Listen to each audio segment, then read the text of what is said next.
বের করে জাহান্নাম থেকে বের করে একটা নির্ধারিত দূরত্বে রেখে দাও, রেখে দেয়া হবে। কিন্তু জাহান্নামের আগুনের লেলিহান শিখাতে তার গা ঝলসে যাবে।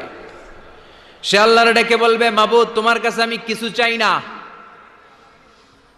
জাহান্নাম থেকে তুমি আমাকে বের করেছো, জীবন নদীর পানি তুমি আমার গায়ের মধ্যে ঢেলে দিয়েছো, আমি আবার সজীবতা ফিরে পেয়েছি। আমি তোমার কাছে জান্নাত চাই না, শুধু নিরাপদ একটা দূরত্বে আমাকে রেখে আসো, যাতে জাহান্নামের আগুন আমারে কষ্ট দিতে না পারে। আল্লাহ, আমি কিন্তু তোমার কাছে জান্নাত চাই না। কি চাই না?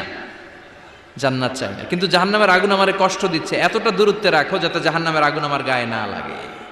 আল্লাহ বললেন, ওকে রাখবো, কিন্তু আমার সাথে একটা কন্ট্রাক্টে যেতে হবে, যে এটা তোমাকে দিলে তুমি আর নতুন করে কিছু চাবা না। সে বলবে আমি রাজি, কন্ট্রাক্ট হয়ে যাবে। আল্লাহ জিব্রাইলকে বলবেন, যাও এমন দূরত্বে রাখো যাতে জাহান্নামের আগুন ওরে কষ্ট না দেয়। রেখে আসা হবে। অনেক দিন সে ওখানে